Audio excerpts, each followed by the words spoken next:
Halito, and welcome to Native Chalk Talk, a podcast by natives for all. Here we're keeping our native ancestors' stories and history alive while also sharing with you our native cultures, traditions, and more. I'm Rachel Youngman, a Choctaw originally from Anadarko, Oklahoma.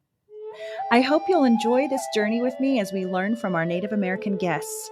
And stay tuned for the end of each episode where we'll talk about some great ways to support Native causes and or Native-owned businesses. Let's get started.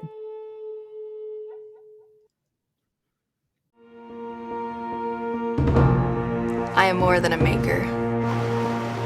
I'm more than an outdoorsman. More than a protector. Than a graduate. Than a princess. An athlete. A pastor. I'm more than a warrior. Chata ilifinachili. Chata ilifinachili. I am Choctaw proud. I am Choctaw proud. I am Choctaw proud. We are the Choctaw Nation, and together we're more. You're listening to part 2 of this series. Enjoy.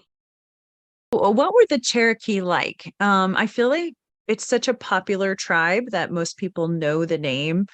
Okay. As I said earlier, they originally lived in the towns, and each town had its own form of government, the town government, and their town chief. Mm-hmm. And then later this evolved into the councils. And what really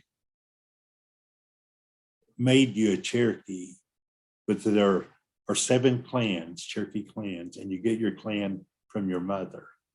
Okay. So it's the fact that you had a clan. So by having the clan, you were, remember, the Cherokees nation. Okay. And actually, when some of the Cherokees started marrying white women, and actually a couple of our leaders in the 1820s, some of the young men married that had gone to school in New England, married a couple of New England girls. Oh. And when they came back to the Cherokee Nation and they had children, they actually had to see that a law was passed that children of white women by Cherokee men were Cherokee citizens, would be considered Cherokee citizens. Oh, okay. Because they did not have a clan, because the clan is passed down through the mother. Right. You always belong to your mother's clan. Yeah. So it's kind of was it a matriarchal society in other ways too, or just when it came to the clans and naming? No, it was. Yeah. Because the women normally had control of the house. Gotcha. And if they weren't happy with their husband, they could just set his stuff outside the house. I approve of this. So he comes home, his stuff is just sitting outside the house. Uh-oh, what'd I do wrong? Right. Of course, he probably knew what he had done wrong. But Probably. I'm going to stay a few days late on this hunting trip. So, and of course, we had our dances, our stomp dances, and we never had the headdresses as the Plains Indians did. But we would wear perhaps an eagle feather or hawk feather. Yeah. And were they a warring tribe? Yes. You have to think that maybe all tribes were warring at some point, right? And then, yeah. But were they, sometimes when you think about the Comanche, you think of them as more on the offense sometimes. Do you think the Cherokee were as well, or were they more on the defense? Probably a little of both. Okay. In the 1750s, they were fighting against the Creeks down in Georgia. And we actually did not live in that part of Georgia at the time. So they would encroach on the creek? We evidently won that battle. And or we later moved into that part of Georgia. Okay. Oh, it's a takeover. Yes. And I think that was quite common. Yeah. All the tribes. Yeah. Were they considered a very large tribe back then as well? Yes, we were still a large tribe. Of course, the Choctaws were not far in the number. Yeah. And I'm not sure the number of Choctaw citizens now, but I'm thinking it's probably in excess of 300,000. Yeah. Very large. Yeah, because it's the Cherokees, the Navajo, and the Choctaw.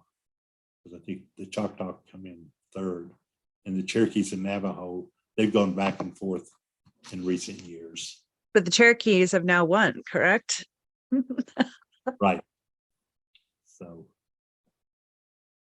So a matriarchal society. They were, I guess you could call a warring tribe, just like many, many other tribes. And what were their more primitive, or back further in history, what were their dwellings like? they were made of probably saplings would lay out in a rectangle, and then they would weave branches in between these saplings, and then put mud over it. So Yeah. that they were quite cozy, and they were actually quite roomy. Yeah. So Our they church- probably were they nomadic or no? No, Okay. no, they had their towns, Yeah, true. Okay. but the houses may not last over 10 to 20 years, and they may move or build a new house. Right. Sometimes they would burn the old one and build another house on top of it. I know that a lot of tribes adopted the Christianity as the colonizers started coming in and preaching and that kind of thing. Did the Cherokees also adopt Christianity along the way? Yes, many of them did. Mm-hmm. It was still a fairly small percentage, I think, during removal, but well, actually not that small. There may have been half of the Cherokees. Yeah. And It's such a strange concept for all of us to grasp, isn't it? I mean, I consider myself Christian, but there's that dichotomy of there were people that came in and took over in the name of Christ, and some people adopted that religion and some did not, and some are very angry that some people still practice Christianity because of the terrible things that happened in the name of Jesus and all that. So it's kind of a controversial topic. now, the first group that established a mission among the Cherokees were the Moravian missionaries out of their southern province, at that time in Salem, now Winston-Salem, North Carolina. Oh, really? Okay. And they established the mission in 1801. And they were German and spoke German. And many of they were prolific letter writers and journal writers. And all those early journals and letters, were almost all the earlier ones, were all in the German script. And this German script was actually outlawed by Hitler in the 1930s, so that the average German person could not read it. But fortunately, enough people can read it. And the Cherokee Nation, we reached an agreement with the Moravian Archives in 2008. And actually the archives had suggested to us that they would translate all the records from German into English and get them ready for publish for the Cherokee Nation to publish. And it's to be a 5-year project. And they thought that there would be 5 or 6 volumes that would cover the time the Moravians were with the Cherokees from 1801 to the 1890s. Well, we just finished volume 10. It's now published. Really? And that only takes us to removal. Oh my goodness, it's amazing. The next volume has been approved and is about, the index is being prepared now for us. And that's when they actually arrive in the Cherokee Nation West. And it has, all of these records have lots of good information. Oh my For- goodness, I bet it does. I mean, anything from learning about the way of living to, I don't know, spats within among the people to anything. That's incredible. They attended virtually all the Cherokee councils, treaty negotiations. Oh man, that's amazing. Of course, a lot of it is the church records and so on, and which hymns they sung and so on, which the Moravians find very interesting from that standpoint. I bet. We find it interesting from the other things they report. And all the people that came into the mission, that they would talk about them. Yeah. So that's so interesting. And fortunately, for most of them, they actually identified who the person was that was there. That's fantastic. Good. The one interesting account that was in the records was we had treaties in 1817 and 1819. In the one, I think the 1817 treaty, the assistant principal chief, Charles Hicks, who the principal chief was Path Killer, who was quite elderly, and so Charles Hicks was the de facto chief. Mm-hmm. But he became a Moravian convert and joined the Moravian Church. And he was telling the missionaries, which they recorded, was that the Treaty of 1817, they had turned over the negotiations to a lot of the younger men in the council. And at that point, about 3/4, and this was as early as 1817, 3/4 of those young people could speak English, and 1/4 of them could not. And during the negotiations, the one who could speak English, they would revert to speaking English. And the ones, really, of course, who only but they all understood Cherokee. They could all speak Cherokee. Right. Yeah. So neat. So they would have to keep saying, no, we don't know what you're talking about, so talk Cherokee. Right. They finally had to issue, if you spoke English, you were fined. So that was as early as 1817. Wow. That's amazing. So, and that is never recorded. We would not know that from any other source. That's really fascinating. And usually, when we have those kinds of volumes of information, it's typically like French or maybe Irish, Scottish, that kind of thing. I didn't really even think much about that, German influence. Do you think it affected the language at all? I don't believe, that the Cherokees did not pick up the German. And then when they were teaching, and the missionaries had to teach school, and the Cherokees were upset with them because they'd been there a year or 2 years and they had not started the school yet. Oh, So, yeah. But here it was people who were primarily German speakers teaching Cherokee children who primarily only understood Cherokee. And they were teaching them in English, a language that was that's nuts. Language for either one. Right. But it worked. Yeah. Okay. We meet in the middle. We speak English. Because I could swear that the French influence, their language influenced Choctaw language. I asked my Choctaw teacher one time about that. She said, absolutely not. But I'm like, it's so nasally sometimes. I don't understand how it could not have been influenced by. I was one semester away from having a French degree back in the day. And I was just like, I can't believe that there was no influence on the Choctaw language from the French. Again, I may be totally wrong. She's the expert, not me. But And at the mission there, they also had a Christmas tree. Georgia recognizes this as the first Christmas tree in Georgia. Was there at the really? Ah, interesting. And usually each year at our Supreme Courthouse building that I'd mentioned earlier in downtown Tahlequah, they have an exhibit of the first Christmas tree in the Cherokee Nation. Oh, wow. That's so cool. I think I need to go down to Georgia. Yeah. See what all these things you're talking about. Right. So all that's recorded in the Moravian records about going out and bring the greenery and also the tree, the Christmas tree. What other things do you find interesting, either about the Trail of Tears or the Cherokee or just anything along those topics? I think the interesting part is the ability, which I mentioned earlier, the Cherokees to adapt. Because after removal, they had to adapt to the new country, the new land, build their homes all over again.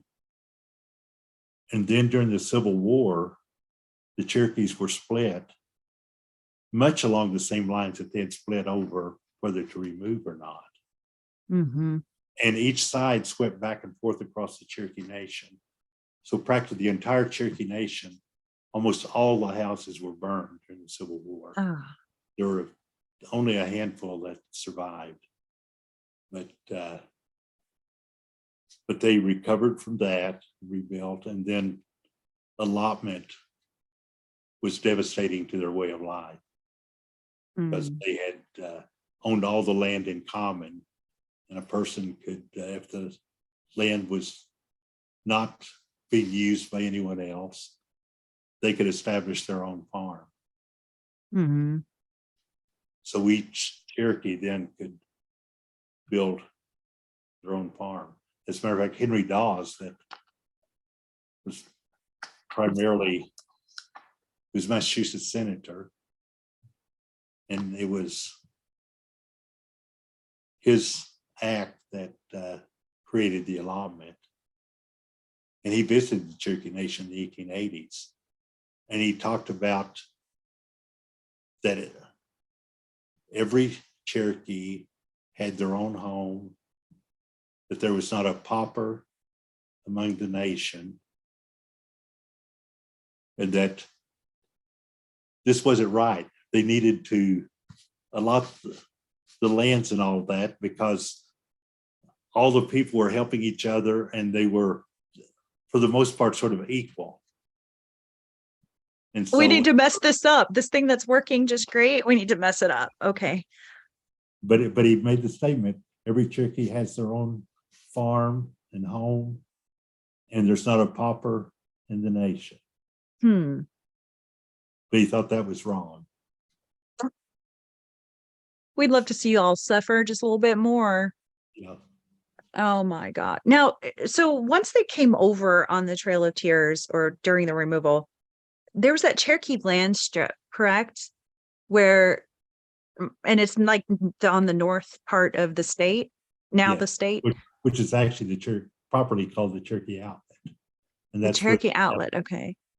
Of Perry, Enid, etc. All those towns, Okay. northern part of the state. And that, after removal, the Cherokees, for the most part, did not settle there.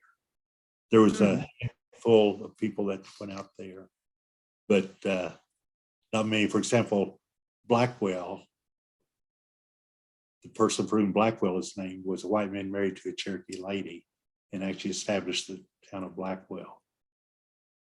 But it was, those lands were actually leased to Texas cattlemen for them to bring their cattle up and for them to graze on the land to fatten them up before they took them on into Kansas to be shipped west. Okay. East. Yeah. So it was very lucrative to the Cherokees to lease this land. Okay. But the whites wanted that land to be settled by themselves. So Congress forbid the Cherokee government to lease the lands.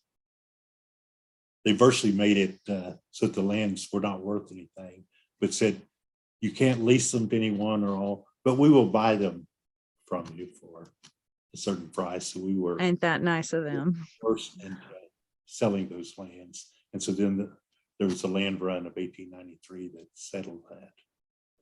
Yeah, because isn't it that with the Oklahoma land run, they basically had given just that part, the Cherokee Outlet, they opened that up for the settlers, or were there other parts of the state that they allowed settlers to come into. The And central part of the state where Oklahoma City is, they had, after the Civil War, they didn't really negotiate. They pretty much dictated new treaties for the tribes in 1866.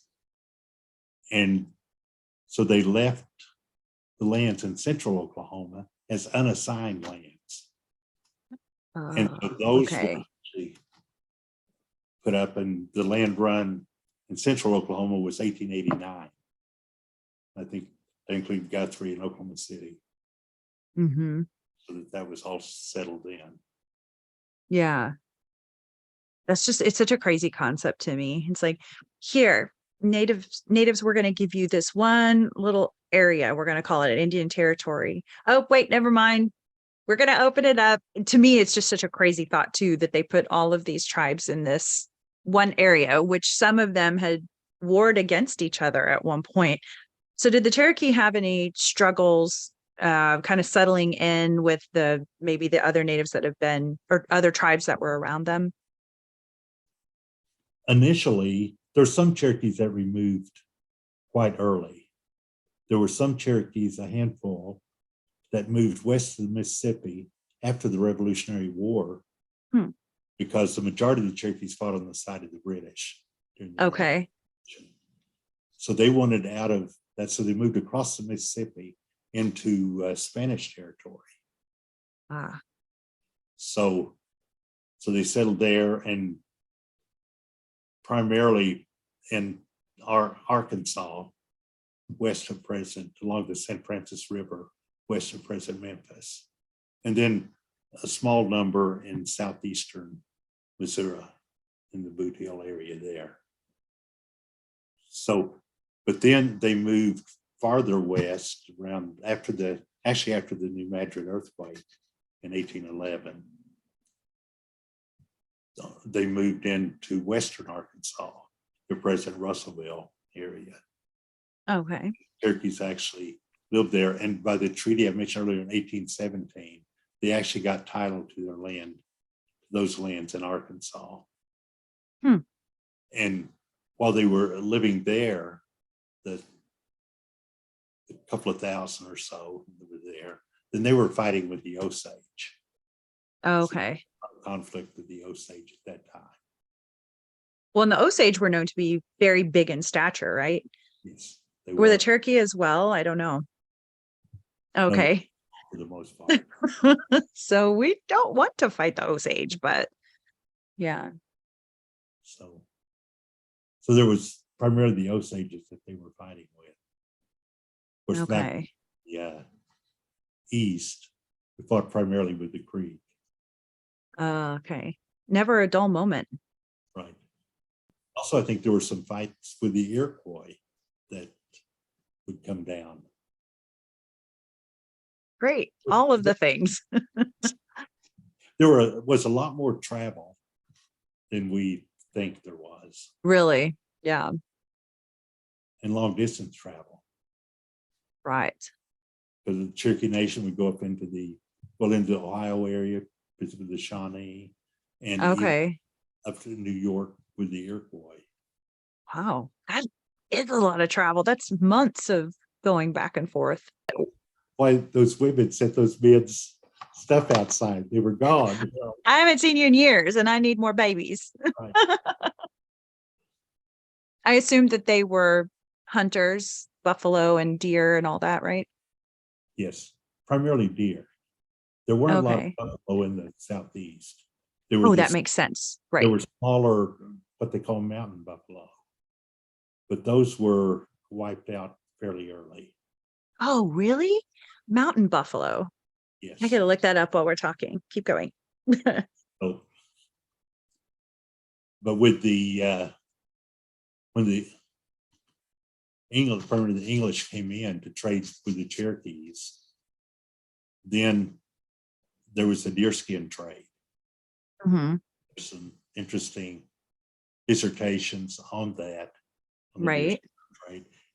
And they actually have records in Charleston of the huge numbers of deerskins that were shipped out of there to England. Oh, really? Mid-70s. Yeah. An overabundance at some point, or no? Well, it actually depleted the game closer Mm-hmm. Cherokees. Oh, okay. For another reason, they needed to take up farming, although the towns also had their their town gardens and so forth. But Right. the women were the gardeners. Ah, right. So- Makes sense. So they had those. So they still gardened and farmed to a degree, but then they pretty much had, by the late 1700s and first of the 1800s, then that's when they switched to the farm plantation. And part of that was George Washington had his civilization project to the end. Okay. So then Right. he furnished plows, hoes, looms, spinning wheels, and all of the various Indian tribes and to the Cherokees. That makes sense. So, and it was interesting, the Cherokees had split earlier during the Revolutionary War with a large number called the Chickamauga Cherokees that actually separated themselves and moved further south into the Chattanooga, North Georgia, North Alabama area. And they were the warriors that kept fighting the whites. So, but yet there had still been all these intermarriages. Right. There was these George and Richard Fields, who were only 1/8 Cherokee. And our principal chief, John Ross, a little later was also only 1/8 Cherokee. Really? Okay. Richard Fields, or excuse me, George Fields and another one, it was with a group of Cherokees around 1790.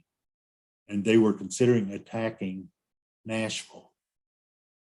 So George Fields and another mixed blood Cherokee went into Nashville to scout it out, because George Fields, had the white father and was dressed like the white men, and he was blonde headed.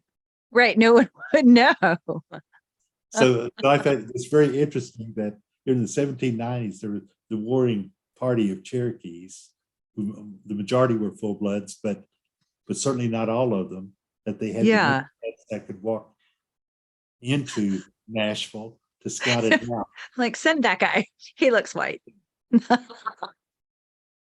So That's interesting. So Chief John Ross was obviously a name that most of us have heard. What was he known for? Why was he so popular?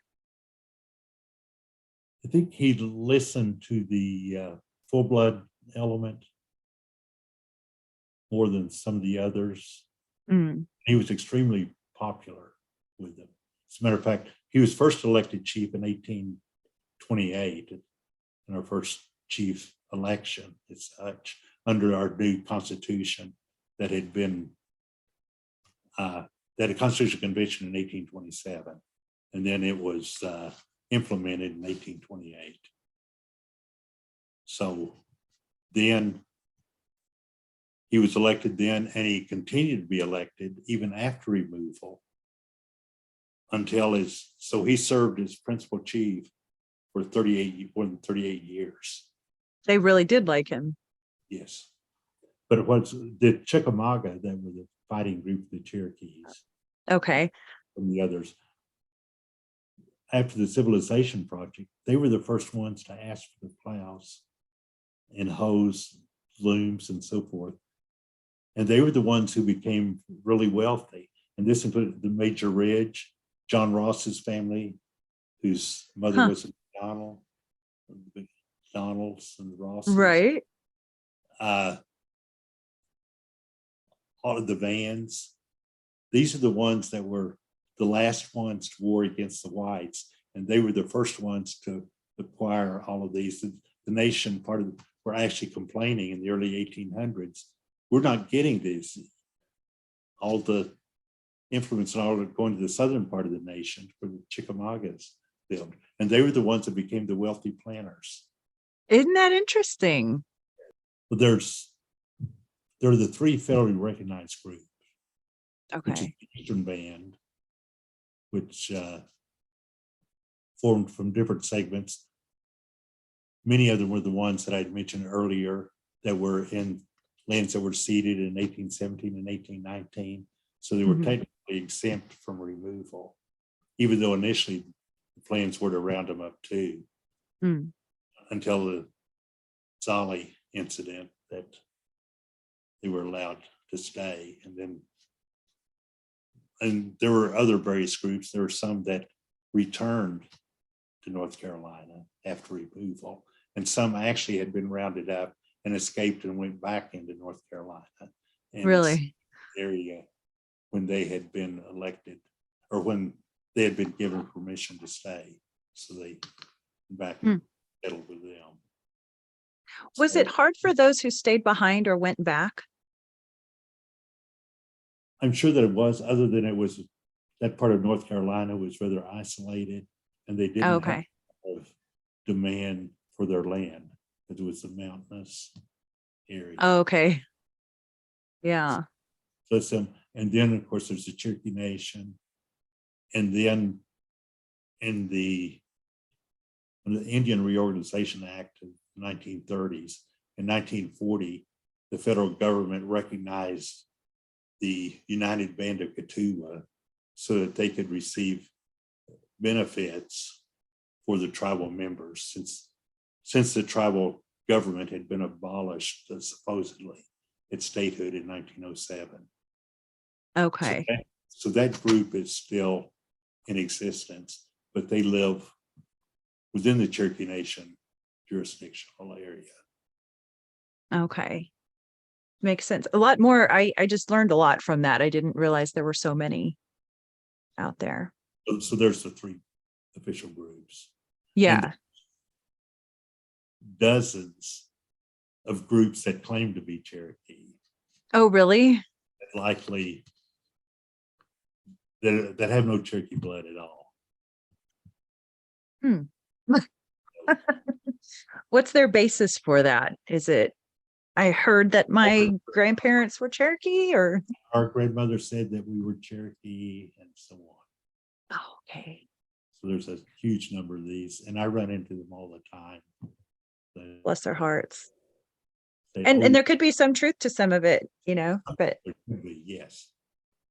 But many of them, they're from areas, all their ancestors are like from New England or from Ohio, and so that they're not even close to where he's ever lived. Yeah, so it makes you go, well, But one thing I did want to mention is each year the Cherokee Nation has a bike ride to remember the Trail of Tears. It's called Remember the Removal Bike Ride. It's wonderful.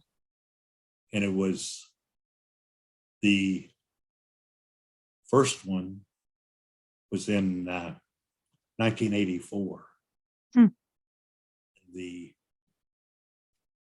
And part of that was to bring awareness to the trail whenever we were working to get the Trail of Tears National Historic Trail established by Congress.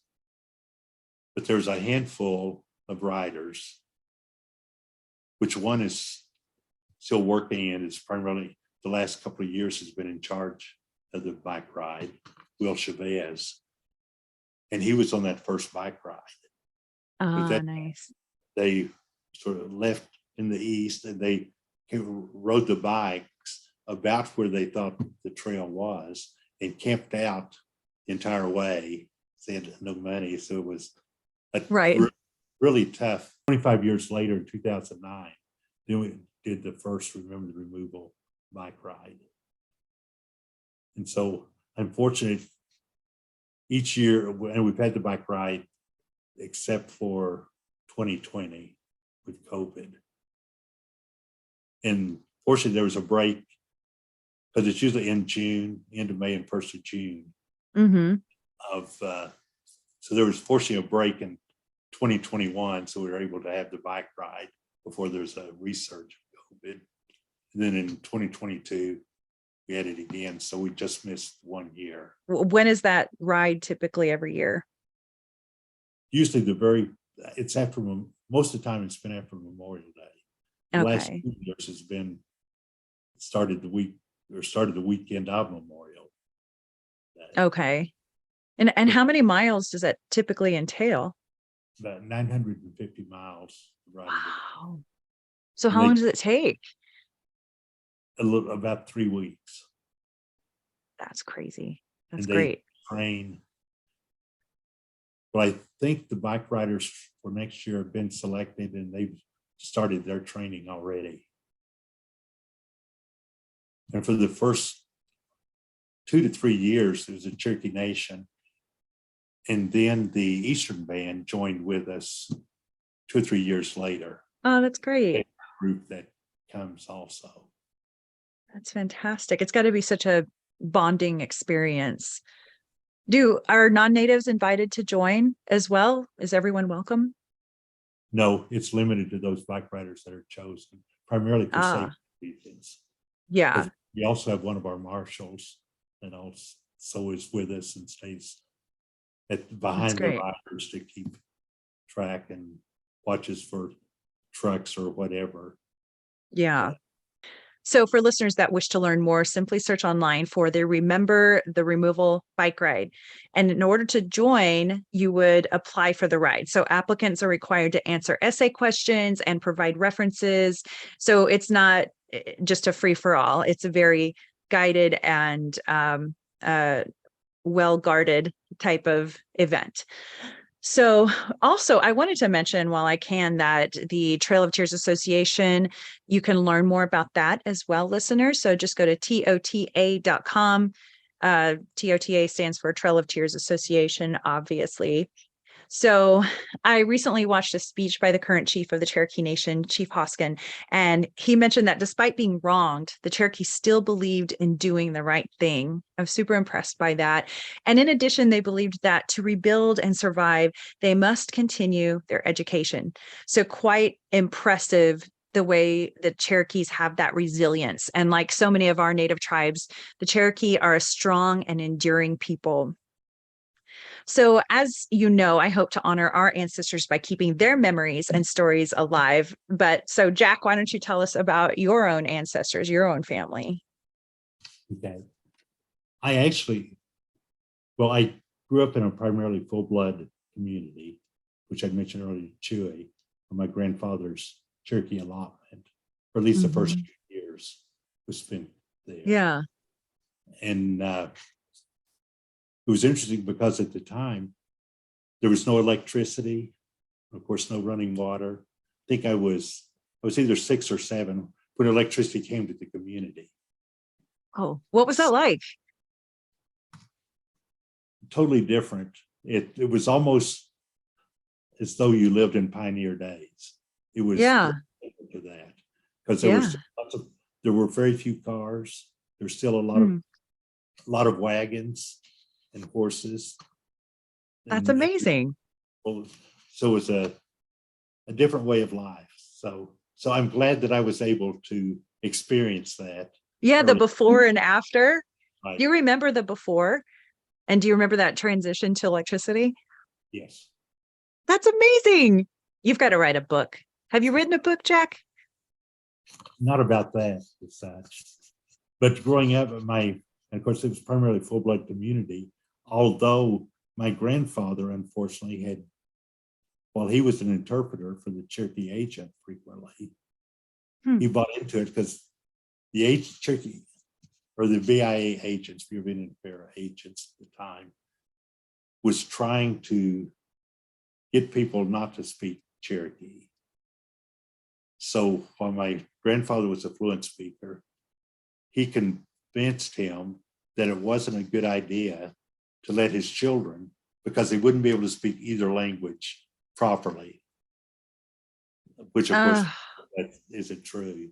And my mother, until she was 5 or 6 years old, only spoke Cherokee. And then she transitioned, and then she didn't speak Cherokee as an adult. Although I could always ask her what something was in Cherokee, and she could always tell me. Yeah. So she wasn't speaking Cherokee to you when you were growing up. Unfortunately. Yeah. Isn't that crazy? One generation. Yes. That's once you came along, that was one generation of it. It stopped there. I mean, obviously you can speak some Cherokee, but yeah. But the majority of the people in the area where I grew up still spoke Cherokee. And most of the events I went to as a child, like the churches and all that, the services were all in Cherokee. And I love that. Too. I love it. And it wasn't even until recent years that the Baptist church there, the Cherokee church, we'd go in, the men would sit on the left side, the women would sit on the right side. And unfortunately, I've seen that change in the last 20 or 30 years. It's no longer the case. 20, 30 years ago isn't that long ago. You know, it's just crazy to think that there are still pockets of, especially Oklahoma, where that's still happening. And I love it. I want to just keep preserving it. Don't change a thing. No. So, but I started my research because my grandfather was an orphan, and he actually died of pneumonia in 1937. I think he was only around 49 or 50 at the time. Yeah. So they knew very little about his family. They knew some of whom he was related to. They knew their, we called Aunt Sally, which was his mother's sister, but actually was his half sister. But she was much younger and did not really remember her older sister because the older sister had died quite young in her early 20s. So, and we knew that the gentleman who reared him, Noah Sand, was supposedly related somehow, but we did not know how. Although his name was Daniel Downing, but his father was James Downing, who actually attended, who wasn't a graduate, but he had attended our Cherokee Male Seminary. And he was a teacher in some of our public schools. There were one at Rose, which is the Arcadia Cherokee School at the time. Yeah. And he was teaching there when he met my great grandmother. So, but his Cherokee name was Canuna or Bullfrog. So, but he was dead also. So when my grandfather was enrolled, they asked what his father's name was, and the person giving the information stated it was Canuna. So then they put down Bullfrog, and my grandfather was enrolled as Daniel B. Frog, with the B standing for bull. That's so cool. But his father's English name was James Downing. Yeah, what in the world? But he generally went by Dan Downing. Oh. Or almost always went by Dan Downing, other than by the Noah Sand, who had some older sons who they always considered my grandfather their brother. Yeah. Right. But so sometimes he went by Dan Sands. Okay. So that makes it really hard for those of us researching out there. It's stories like these that make your head explode.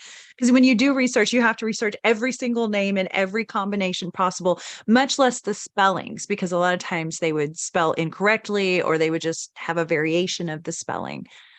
Oh my gosh. How did you even figure all this out? Do you use ancestry.com? What do you typically do? Long before ancestry.com. Yeah, there was the guerrilla warfare of research. The Oklahoma Historical Society, when I moved to Oklahoma City after college and started going there to do research, there was this fantastic lady, Rilla Looney, who was over the Indian archives. And so this was the late 60s that I started going there. Yeah. And she had put this collection together with the aid of Grant Foreman in the 1930s. They had taken my goodness, government records that were stored in the basement of the old Carnegie Library in Tahlequah. And so Grant Foreman had gotten those. And he also was able to get the the tribal records from the other tribes too. So we have a large amount of Choctaw and Chickasaw records. We owe him a big thanks, don't we? So, but I went in, and Rella, I got to know her quite well. And so she helped with some of the different records. So I was able to actually provide the. She must have been a wealth of information. I love people like that. And she sat down in the archives much of the time by herself, that no one was going down there. And she indexed all of these records. Oh my gosh, God bless her. Plus, at that time, the Chronicles of Oklahoma, she did their annual index for that each year too. Oh my gosh. Angie DeVoe would go there to do research. I met Angie DeVoe while she was. Really? Yes. No way. And but Rella made sure that I was introduced. So you were down there researching, and Angie DeVoe was as well. Yes. Ah, that's so cool. I love that. I've wondered with the Historical Society. So, I've been there in the newer building, which is great. My sister did research kind of like you did when she was researching our great grandmother, and things were not digitized. Now that things are more digitized, that's the only way I know to look anything up now, which is given me a crutch because I know there's more stuff out there. Can someone go to the archives in Oklahoma City and still be able to pull out a book or have a guide that helps them look up things that aren't digitized? Yes. And our staff there, and I say ours since I'm still on the board. Yeah, no, you should tell us about that too. So they're very helpful, and they will help you look up. Okay. Yeah. They're very knowledgeable of the records. And many of them were microfilmed years ago, so they don't pull out the original records. But back then, after I got to know Rella, then I had full access to all the records, all the older tribal government. Oh, that's amazing. Stacks and pull out what I wanted to see. So unfortunately, it isn't that way anymore. I know, right? I miss the Rellas of the world. I know. Mm-hmm. She remained a good friend. I was at a luncheon with her replacement at the archives, Bill Welge, and a couple of her daughter-in-laws for her 99th birthday. That's amazing. 99? Died before her 100th birthday. She worked until, I want to say, in her 80s or so. She must have loved what she did. And think about like the contribution she made from the 1930s. Thank you to all those people that work at places like the Historical Society that have put their time into anything from volunteering to help people like myself who are always researching, to people who are digitizing or whatever the case is. We really appreciate what y'all do. And that's one of the main things that I have been working on in recent years, is getting records such as the Moravian records published and made available to the public. Yeah.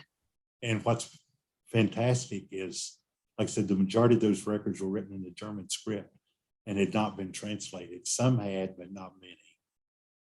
So that's so cool. Get them all translated. Look at this legacy you're building. And then been working to try to get a lot of other records digitized. I've been working with the Tennessee State Library and Archives.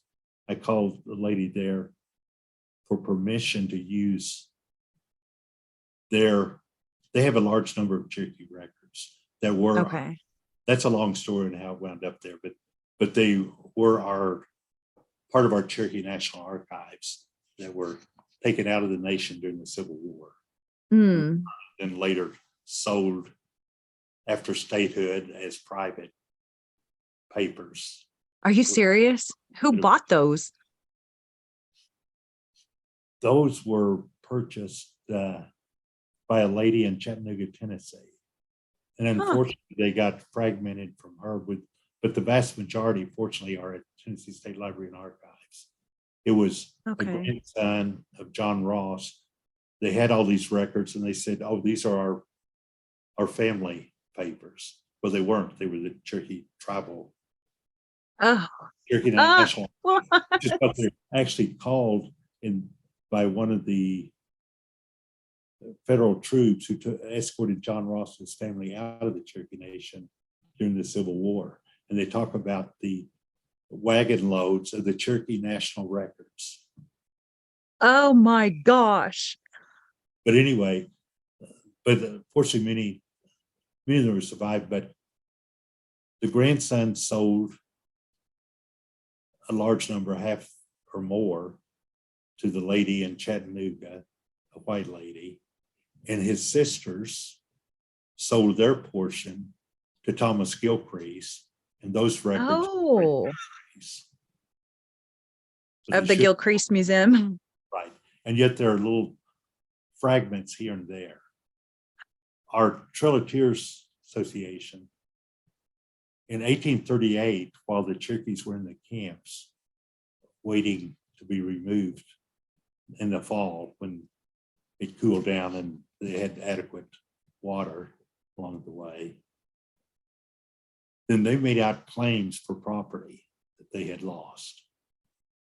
So those 1838 claims, the large number are at the Tennessee State Library and Archives, but there were 6 different locations for those that I had located. The Western History Collection, University of Oklahoma, they had a book of the claims. The Oklahoma Historical Society had a book of those claims. The University of Tennessee, their library and special collections, they had a handful of them, which they had also purchased from the lady in Chattanooga, because they had some of her records. And then the Tennessee State Library and Archives in Nashville had others. And it seems like there I can't remember, it seems like there was another place that had a handful of them. I hate that they're scattered out. We were able to get all of those. Oh. And you have digital copies. And they're now on our Trailers website, and they're all indexed. What? There's That's amazing. a gentleman in Atlanta who's not Cherokee, but he's worked with Cherokee records, and he's actually has indexed all of those records, but not just the claimant, but by the witnesses for the claim, the white people that had taken property or that were mentioned in the claims. And also he put the place names so that you can, and now there's a group of students in Georgia. They received a $100,000 grant that they are transcribing all the records from that one area of Georgia from these claims. Really? Oh my gosh. Actually sort of reconstruct what that area of Georgia was like. Oh, Jack, look at all you've done. I had no idea the breadth of all the things, and this, you probably only scratched the surface. So, but what I would like to do is bring all those Cherokee National records that were scattered all over the place, that we can get them back in digital form. Yes, exactly. Have to have the originals or whatever, but we can Right. digital, just like on our website, those 1838 claims that were made in the camps, and they were pretty much made by the detachment. So you work with that and figure out who came in what detachment. Yeah, exactly. Oh, we must have them. So That'd be amazing. And so those are all online now with the index. You go to our Trailers Association website.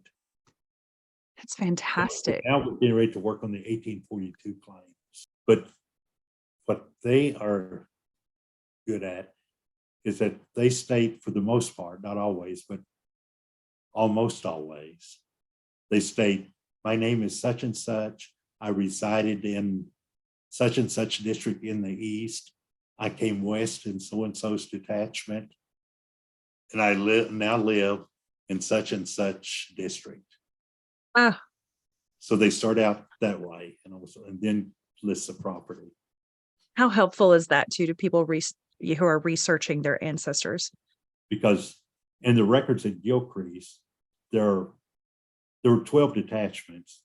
Later, when the Cherokees took over their own removal, there were 12 detachments that came by land. And then John Ross brought one detachment of the ones who were elderly and were too sick for the most part west, and he brought them by steamboat. And John Ross's wife, by the way, died on the way. He's buried in Little Rock, Arkansas. Oh, So even the chief lost his wife. But so of those 12 detachments, we don't have the names of the people except for 4 of them. So it's by using these other records that we can identify which detachment, because people always want to know, well, which detachment did my family come in? right. So now then, if we get all those 42 claims, then most of the people can identify. It's amazing. The whole like gathering all of that information, and it must have been so exciting, and just finding where it all was like a big treasure hunt. And I think the National Archives has most of the detachment lists for the Choctaws. I need to take a note real quick on that, because that is something I've never looked into. So will you meet me in DC and help me find those detachment lists for my ancestors too, Jack? Yeah. Thank you very much. I'll see you there. So you and I geeked out a bit recently talking about our love of researching our ancestry. And so I'm sure we could go on and on today, but I'll digress. Thank you for sharing your expertise and about your ancestors. May they never be forgotten. Again, listeners, go research the Trail of Tears Association. Lots of good information there. And Jack, before we go, are there any words of wisdom you'd like to share with our listeners? No, other than continue to work for your community and do what you can for your community or your tribal nation. Just get active in something you're interested in. Absolutely. And you are living proof of that. When I think of all the things you've done and the legacy you're leaving, it's pretty awesome. Thank you for all of us for putting all these pieces of those puzzles together. So Wado, and God bless. You're welcome. And thank you, Rachel. Thanks for listening to Native Chalk Talk. Be sure to join our community on Facebook, Instagram, Twitter, and LinkedIn. Simply search for Native Chalk Talk. That's Native, CHOCTALK. And check us out at nativechalktalk.com. Stay tuned for the next episode. You're going to love it. Yakoki. Thank you, my friends.